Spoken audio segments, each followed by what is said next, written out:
భారతదేశ గౌరవనీయ రాష్ట్రపతి గారు దేశవ్యాప్తంగా ఉన్న కోట్లాది మంది సీనియర్ సిటిజన్స్ మరియు విశ్రాంత పెన్షనర్ల కోసం ఒక అద్భుతమైన మరియు మనసును హత్తుకునే శుభవార్తను అధికారికంగా ప్రకటించారు.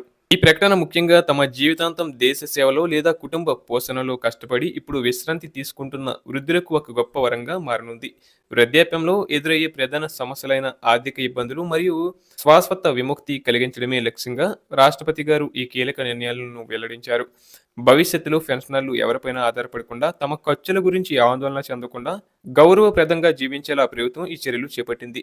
ఈ నిర్ణయాలన్నీ తక్షణమే అమల్లోకి వస్తున్నాయని, దీనివల్ల వృద్ధులు జీవన ప్రమాణాలు మెరుగుపడతాయని రాష్ట్రపతి ఆశాభావం వ్యక్తం చేశారు. ముందుగా వైద్య రంగంలో తీసుకున్న నిర్ణయాలను పరిశీలిస్తే 60 ఏళ్లు పైబడిన ప్రతి ఒక్కరికి ఇకపై ప్రభుత్వ వైద్య సేవలు మరింత సులభతరం కానున్నాయి. సాధారణంగా వయసు పెరిగే కొద్దీ మోకాల నొప్పులు, బీపీ, షుగర్ వంటి దీర్ఘకాలిక వ్యాధులు చుట్టుముడుతుంటాయి. వీటి పరీక్షల కోసం ప్రతి నెల వేల రూపాయలు ఖర్చు చేయాల్సి వస్తుంది. దీనిని దృష్టిలో ఉంచుకొని మీ ఇంటికి దగ్గరలో ఉన్న స్థానిక ఆరోగ్య కేంద్రాల నుంచి పెద్ద జిల్లా ఆసుపత్రుల వరకు అన్ని ప్రభుత్వ వైద్యశాలల్లో సీనియర్ సిటిజన్స్ కు పూర్తి ఉచితంగా ఆరోగ్య తనిఖీలు నిర్వహించాలని ఆదేశాలు జారీ అయ్యాయి. మీరు ఎటువంటి ఫీజు చెల్లించకుండానే రక్త పరీక్షలు, స్కానింగ్లు మరియు ఇతర వైద్య పరీక్షలను చేయించుకోవచ్చు. గతంలో పెన్షనర్లు తమ పెన్షన్ డబ్బులో సగానికి పైగా మందులకే ఖర్చు చేసేవారు. కానీ ఇప్పుడు ఆ భారాన్ని ప్రభుత్వం తన భుజాన వేసుకుంది. అలాగే బ్యాంకింగ్ సేవల విషయంలో కూడా సీనియర్ సిటిజన్లకు అగ్రతాంబూలం దక్కనుంది. బ్యాంకుల వద్ద గంటల తరబడి క్యూలో నిలబడటం వృద్ధులకు శారీరకంగా చాలా శ్రమతో కూడుకున్న పని. అందుకే అన్ని బ్యాంకుల్లో వృద్ధుల కోసం ప్రత్యేక కౌంటర్లు ఏర్పాటు చేయాలని మరియు వారికి ప్రతిపాదికన సేవలు అందించాలని ఈ ప్రభుత్వం స్పష్టం చేసింది.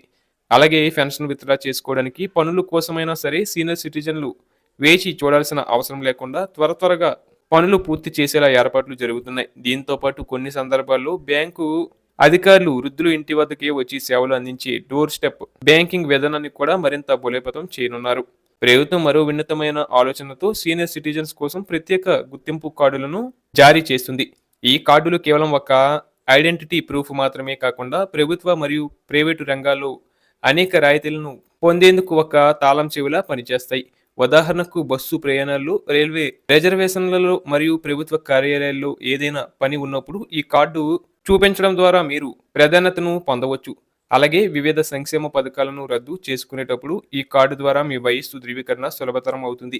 తద్వారా అవసరమైన డాక్యుమెంట్లు, వేధింపులు తప్పుతాయి. ఇది వృద్ధులకు ఒక సామాజిక భద్రతను మరియు ఆత్మగౌరవాన్ని ప్రసాదిస్తుంది. రాష్ట్రపతి గారు తన ప్రసంగంలో ఒక ముఖ్యమైన గణాంకాన్ని కూడా వెల్లడించారు. ఇప్పటి వరకు దేశవ్యాప్తంగా దాదాపు 2.5 కోట్ల మంది వృద్ధులకు ప్రభుత్వం ఉచిత వైద్య సేవలను విజయవంతంగా అందించింది. ముఖ్యంగా ఆయుష్మాన్ భారత్, వయా వందన వంటి పథకాల ద్వారా 70 ఏళ్లు పైబడిన ప్రతి ఒక్కరికి 5 లక్షల రూపాయల వరకు ఉచిత బీమా సౌకర్యం కల్పిస్తున్నారు. ఇది కేవలం ఒక ప్రారంభం మాత్రమేనని, రాబోయే రోజుల్లో ప్రతి అర్హత కలిగిన వృద్ధుడికి ఈ సేవలు అందేలా ప్రభుత్వం నిరంతరం కృషి చేస్తుందని ఆమె హామీ ఇచ్చారు. ఈ నిర్ణయాల వల్ల పెన్షనర్లు తమ విశ్రాంత జీవితాన్ని ఎంతో సంతోషంగా మరియు ఆరోగ్యంగా గడపడానికి అవకాశం ఏర్పడింది. రాష్ట్రపతి గారు అందించిన ఈ భారీ ఊరట పట్ల దేశవ్యాప్తంగా ఉన్న వృద్ధాశ్రమాలు మరియు పెన్షనర్ల సంఘాలు హర్షం వ్యక్తం చేస్తున్నాయి. చట్టపరంగా మరియు సామాజికంగా వృద్ధులకు అండగా ఉండటమే ఒక నాగరిక సమాజం యొక్క లక్షణమని ఈ నిర్ణయాలు నిరూపిస్తున్నాయి.